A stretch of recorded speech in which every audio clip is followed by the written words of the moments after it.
welcome to the 6th episode of the Leanne and Chris Wrestling Podcast. I'm Leanne, and this is... I'm Chris, her dad. And we are so excited because tonight is Elimination Chamber, people! Woo! Last big PLE before WrestleMania. Yep, the biggest pay-per-view before WrestleMania. So, heads up, we are skipping a week of Raw and SmackDown because I kind of have to get a stop-by Chamber tonight. So this will be like released a couple hours after we record this. We thought, with Chamber coming out tonight that we would just move forward and talk about, maybe skip 1 week and move forward into what's currently going on leading into Chamber before the big show tonight. Yep. Okay, so we'll do a quick thing about who advanced into last week. Just talk about the Chamber real quick. Last week, Trick Williams used his lemon pepper steppers and hit trick shot. I think he pinned Damian Priest to win his qualifier. In a shocking upset, Kiana James moved on to the Chamber, beating Charlotte Flair and Nia Jax.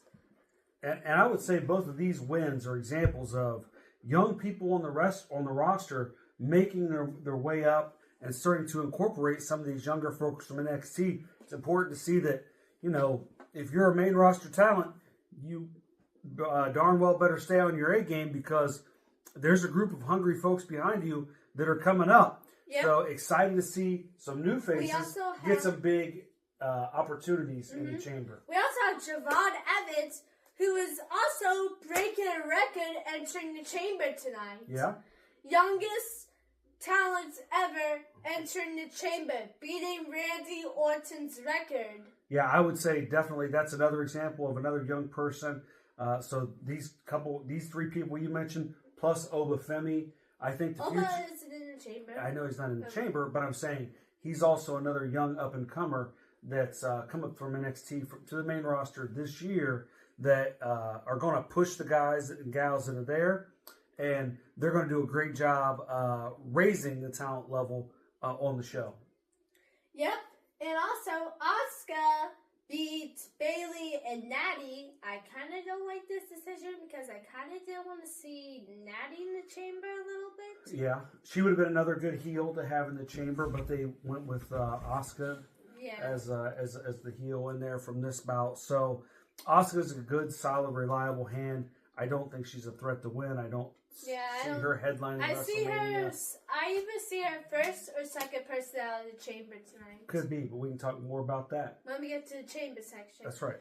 Okay, now let's start off with Monday Night Raw. We got two top stories coming out for Monday Night Raw. Yep. Let's start off with the happy news first, which is AJ Styles is going into the WWE Hall of Fame. Yeah, so second inductee to go in. Stephanie was first. AJ Styles is the second one that they've announced is going to be on the Hall of Fame this year. So very cool moment at the end of Raw for Taker to come out. They were, AJ was kind of leaving everything in the ring and having that big emotional moment, and then for Taker to come out and sort of make that announcement. It was a very emotional, big moment Monday night on Raw. Mm-hmm. Yep.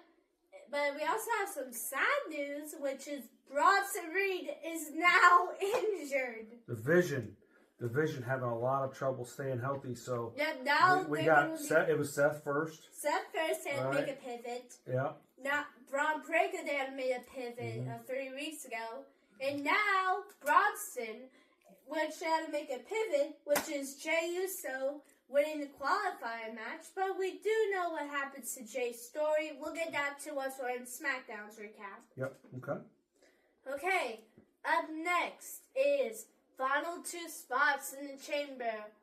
They went to Jey Uso, which you just talked about. Right. How he wasn't even supposed to win, by the way. It was supposed to be Bronson Reed. That's what we assume because of how it played out, right? Yeah, I heard that the Masked Man and Logan Paul were supposed to have a big finish in that match, before Bronson got hurt. Okay. Yep. And So I'm a little bit.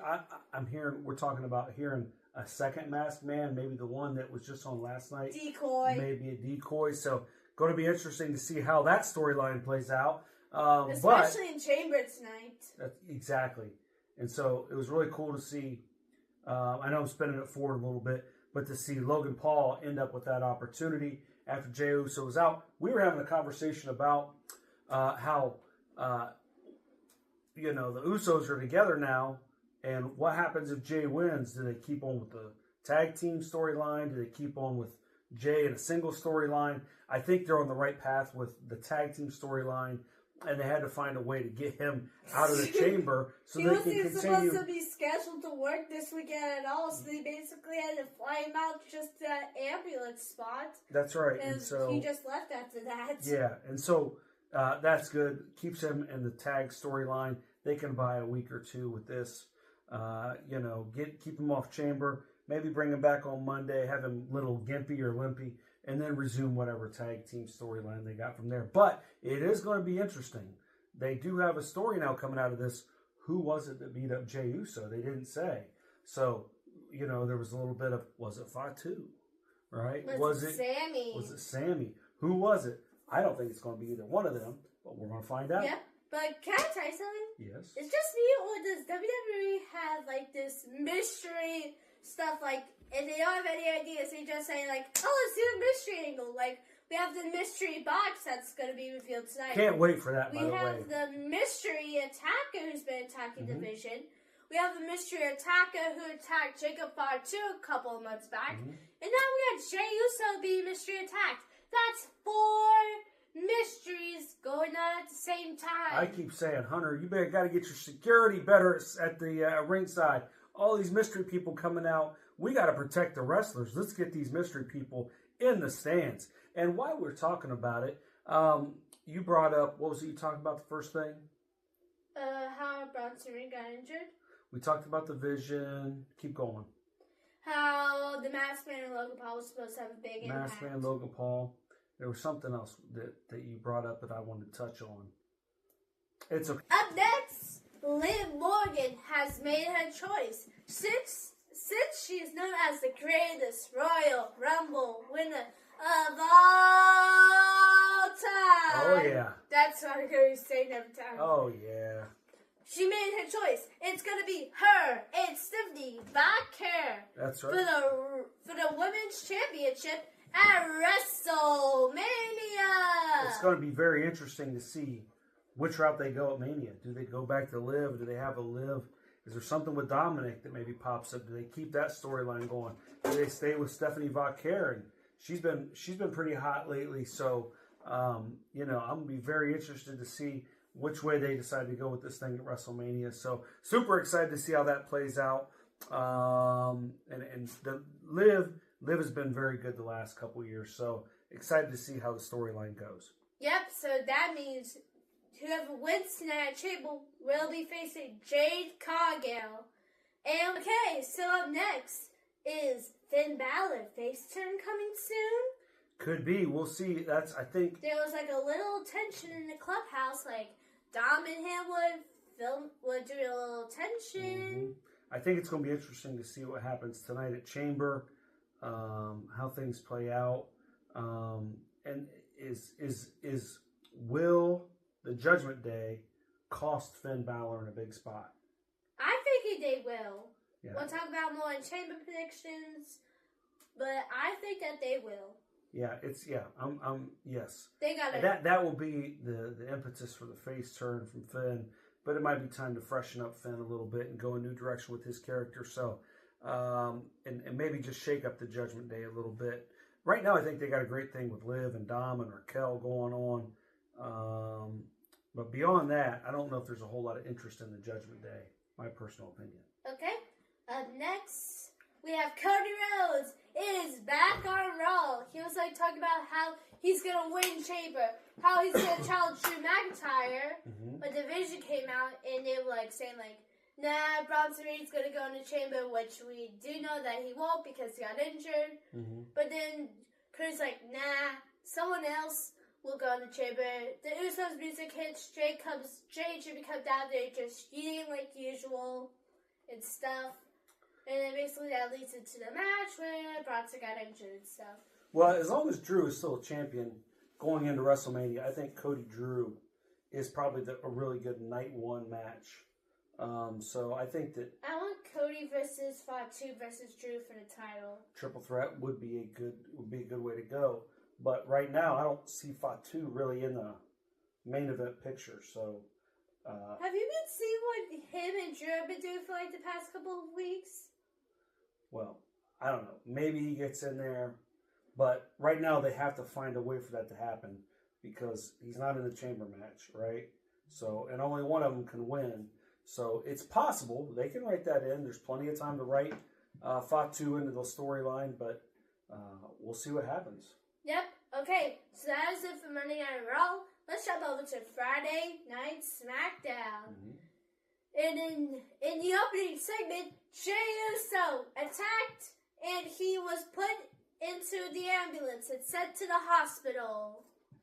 Yeah, Leanne. So obviously we talked about how Jey ended up, they had to probably most likely call the audible and put Jey over in the match with Bronson getting hurt. So again, have to find a way to kind of write him out of that situation since that wasn't the original plan. I'm sure they have another great direction in line for Jey Uso. So this was the way that they could kind of write him out of that spot and go a different direction with someone else, which eventually ended up being Logan Paul. Yep. Speaking of, we'll talk about that in the main event. But here's what's also happened on SmackDown. We have the new Women's Tag Team Champions, Nia Jax and Lash Legend are your new tag champions. Yeah, big win to see Nia and Lash. Lash, another young superstar on the come up in WWE. And it's great to see her get a shot at the belt. They've teamed her up with Nia, and that is two very big, powerful women. And it's going to be difficult for someone to beat them. It's going to be interesting to see. But maybe more importantly, as we were talking about here in this house, I said to Leanne, I said, if the title belts change, if the tag titles change, that maybe opens Rhea up for a win in the chamber. So maybe, in my mind, more likely Rhea gets a win. And I think it's probably time for her to get back to headlining WrestleMania. You know, I think having Rhea and Jade would be one great match at WrestleMania. Yep. So do you want to also know what happened? What's that? Main event was Logan versus Jacob Fatu, but I can see one way Jacob being put into the chamber. How's that? So at the end of the match, Drew McIntyre cost Jacob because here's what happened. Ref was looking away, doing with Logan Paul. Jacob Fatu was about to hit his moonsault. Yep. Drew pops up, hits him with the title, ducks underneath the ring. Ref did not see it. Logan rolls him up for the win. He did definitely. That does put him sort of in the storyline, and you could definitely see one of the general managers coming out and saying, "Hold on, that wasn't right. We saw what happened, and now we're going to make it a triple threat match." So it's a great point, Leanne. Definitely could be a triple threat match. Going to be interested to see how this plays out tonight after the Elimination Chamber. Yep, and also we got another thing. The opening segment, after Jey Uso got attacked, Cody came out. He was talking about how he hopes that Jey's okay. He talks about how he wants to win the chamber. Randy comes out. He's like, nah, Cody, I'm going to win chamber because I'm going to defeat Drew and become 15-time world champion. But then Trick Willie came out with his lemon pepper steppers, and he talks about how he's going to win and become champion. Javon comes out, and he talks to Trick, saying like, yo, we got history, but I'm going to win that and break Randy Orton's record of breaking two of his records with him being the youngest person entering the chamber and youngest person winning the chamber. But then LA Knight comes out, and he's like, nah, and he basically roasts everyone in the ring.